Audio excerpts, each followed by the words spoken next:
नाज़रीन इकराम, इस वक्त पाकिस्तान के हवाले से तशवीशनाक डेवलपमेंट्स हैं जो हमें मौसूल हुई हैं। क्यों? क्या हुई? पाकिस्तान फ्रॉड, करप्शन और धोखेबाजी में दुनिया में नंबर 1 पर आया है। ये बातें बताई नहीं जाती, नजर लग जाती है। यही नहीं, अभी और सुनिए। अब आईएमएफ भी कह रहा है कि जनाब ये नेट मीटरिंग खत्म करें, तो कि हमने किस किस तरफ से कुट खानी है। आपने सबसे पहले घबराना नहीं। इन पीडीएम की जमातों ने पाकिस्तान के फौजी जर्नैलों के साथ मिलकर जो पाकिस्तान के साथ कर दिया, अब वहां से वापसी का तो ऐसा लगता है कि कोई रास्ता बचा ही नहीं है। हाय, भारत के पास सचमुच अपनी आवाम के लिए तरक्की और जमहूरियत मौजूद है। 7 सालों में दुनिया की चौथी 5वीं मईशत तक पहुंचा दिया। उनके पास तो बहुत कुछ है।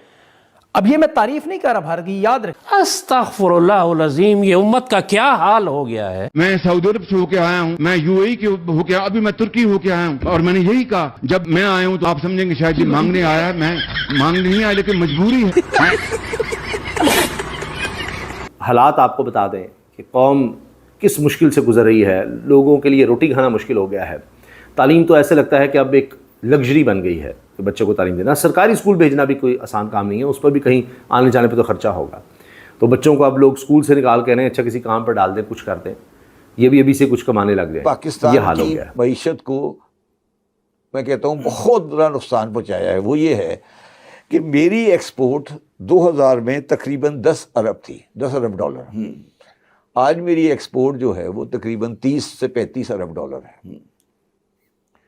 इंडिया की एक्सपोर्ट जो है वो 42 अरब डॉलर थी, जो आज 770 अरब डॉलर है। My god! पाकिस्तान में इस वक्त जो इकोनॉमी की हालत है, और हम उधार पे उधार लिए जा रहे हैं, कभी सऊदीया से और कभी कहीं से, कभी आईएमएफ का लोन हमें मिल जाता है। क्या सिर्फ हम लोन के ऊपर ही जिंदा रहेंगे, और क्या सिर्फ ये ईरान और अमेरिका वॉर का रिजल्ट है, या कोई और भी हमारी गलतियां हैं? आगे अभी आप देखें कि इस कौम के साथ अब अगले 15 साल की प्लानिंग क्या हुई है। वजारत खजाना ने जीरो कूपन बॉन्ड इशू किया है, जीरो कूपन बॉन्ड, जिस पर इन्होंने 80 अरब रुपया उठाया है। एक गौर से सुनिएगा, 80 अरब रुपया लिया है, और 15 साल बाद क्या होगा। ये जो 80 अरब रुपया लिया है 15 साल के लिए है। 15 साल बाद गवर्नमेंट क्या करेगी, 512 अरब रुपया देना है। आज आप किसी से 80 अरब ले रहे हैं और कल को कह रहे हैं जी 15 साल बाद मैं 512 अरब रुपया दूंगा। अब मुझे बताइए कि ये जो मौजूदा जनरेशन है, जो भी बच्चे हैं, कल को वो जवान होंगे 15 साल बाद। कोई बच्चा है जो आज 3-4 साल का है, वो 18-20 साल की उम्र पहुंचेगा।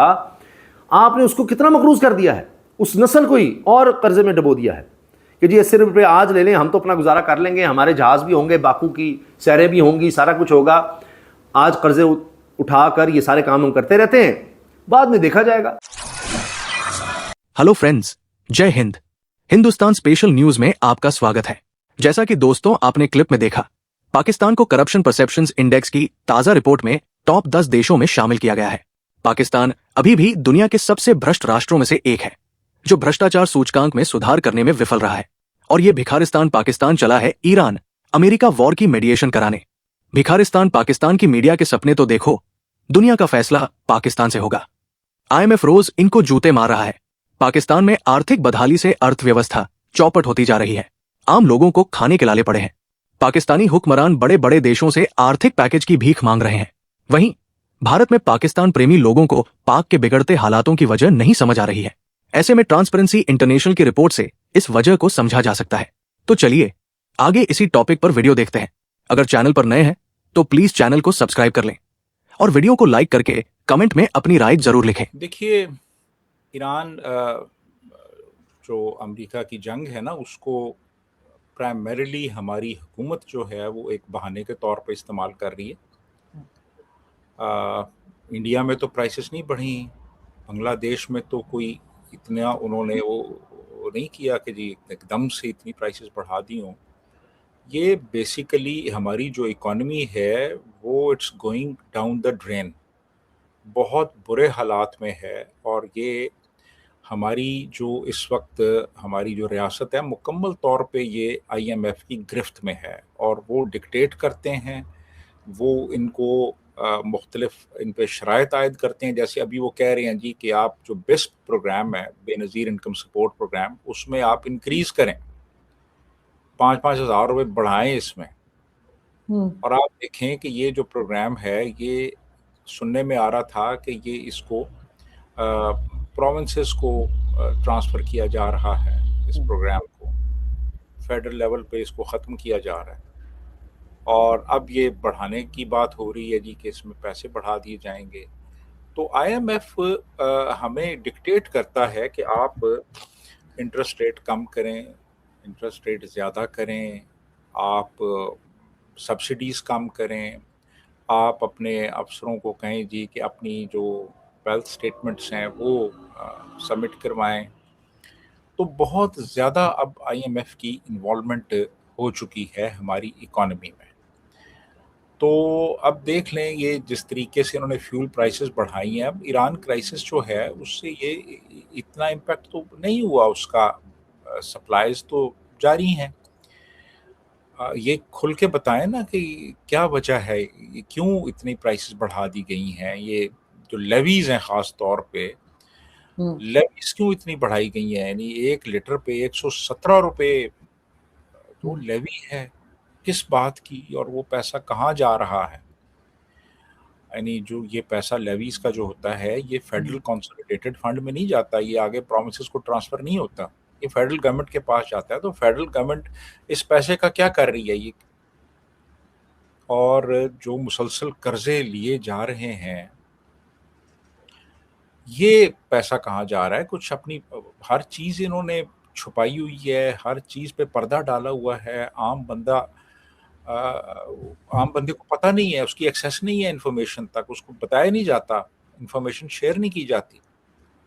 खुल के बताएं ना ये कि ईरान अमेरिका कॉन्फ्लिक्ट के नतीजे में हमें ये नुकसान हुआ और हमने फिर ये सब कुछ किया जो प्राइसेस बढ़ाएं। लेकिन सर ये प्राइसेस तो सिर्फ वही, जैसे आप भी कह रहे हैं, सिर्फ पाकिस्तान में ही बढ़ती हुई नजर आ रही है। भारत ने तो काफी टाइम के बाद, तकरीबन 4 साल के बाद 3 रुपए कहे गए कि उनके यहाँ बढ़ाए गए, तो उनकी अपोजिशन ने एक उधम मचा रखा है। हमारे यहाँ तो इत्तेफाक की बात है, अपोजिशन ही नहीं है।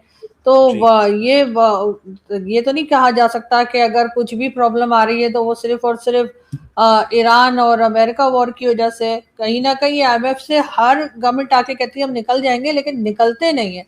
तो ये निकल नहीं पाते या ये निकलना नहीं चाहते? ये निकलना चाहते ही नहीं है, ये डे टू डे बेसिस के ऊपर ये चाहते हैं कि हमारा काम चलता रहे, और इनकी कोई लॉन्ग टर्म प्लानिंग तो होती नहीं है। इनसिक्योर हुकूमतें रहती हैं यहाँ पे, मुक़्तदर हल्के हर चीज़ कंट्रोल करते हैं, तो फिर बड़ा मुश्किल है कि आप कोई लॉन्ग टर्म प्लानिंग करें।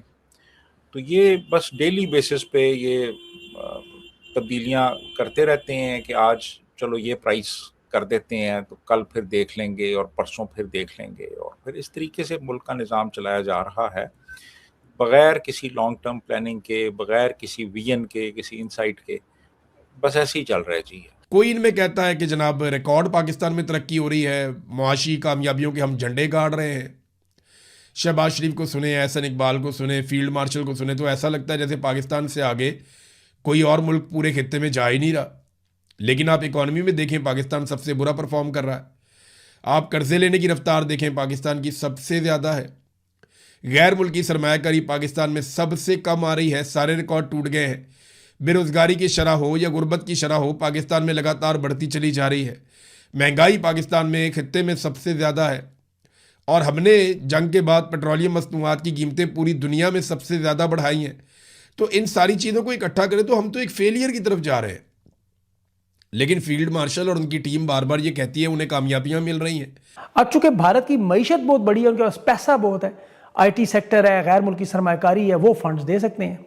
अभी भी आपको पता है इस ईरान की जंग में भी रूस, चीन, अमेरिका, इसराइल, अरब ममालिक सबके साथ उन्होंने दरवाजे खोल दिए। यूरोप के साथ भी ज़ीरो टैरिफ पे अपनी तिजारत को किस तरह बढ़ाई जा रहे हैं। ब्रिक्स का हिस्सा भी है, और ईरान से सस्ता तेल भी रूस से खरीदते रहे। वो नई आलमी साहबंदियों में एक मजबूत मुल्क के तौर पर सामने आ गए। उनका IMF वर्ल्ड बैंक का मसला भी कोई नहीं, तेल की कीमतें भी देख लें।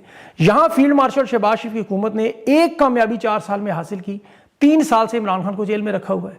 तहरीक इंसाफ की इन्होंने ऐसी की तैसी कर दी। उससे पाकिस्तान की ऐसी की तैसी कर दी। साथ 97 खरब का जो कर्जा है वो देख लें, अरब का जो है वो 25 करोड़ लोगों में बांटे तो 3,86,000 रुपये बच्चे, बूढ़े, बुजुर्ग, खवातीन, मजदूरों पे बनते हैं। ये मैं इसलिए कह रहा हूँ ये कर चढ़ा के भाग जाते हैं। अभी इनका नया बॉन्ड्स का आ रहा है एक नया मसला, वो अगले 15 साल में जो तबाही फेरेगा वो आप देखिएगा। कंस्ट्रक्शन कारोबार आप उठा के देख लें, यहाँ 80 सनतें बंद हो रही हैं, उसके साथ टैक्स बढ़ाने के चक्कर में रोज़गार पैदा करने की बजाय मुकम्मल ख़त्म। तालीम की आप हालत देख लें, यहाँ पे स्कूलों के हालात देखें, 2.5 करोड़ बच्चे तो बाहर ही हैं, लेकिन जो स्कूलों के अंदर जो बच्चे हैं उनके हालात भी आपको पता है। प्राइवेट सोर्स करके तालीम इन्होंने बिल्कुल तकरीबन पंजाब में ख़त्म कर दी है। सेहत के आप हालात उठाएं, इसमें सिर्फ एक छोटी सी मिसाल दूँ, वैसे तो बहुत कुछ है। एक साल में पंजाब में अभी जुनैद सलीम ने बताया कि 3 लाख लोगों को कुत्तों ने काटा। 2026 अभी जो शुरू है इसमें 40,000 लोगों को अब तक काट चुके हैं, और कुत्ते की काटने की वैक्सीन ही कोई नहीं मुल्क में, पूरे मुल्क में।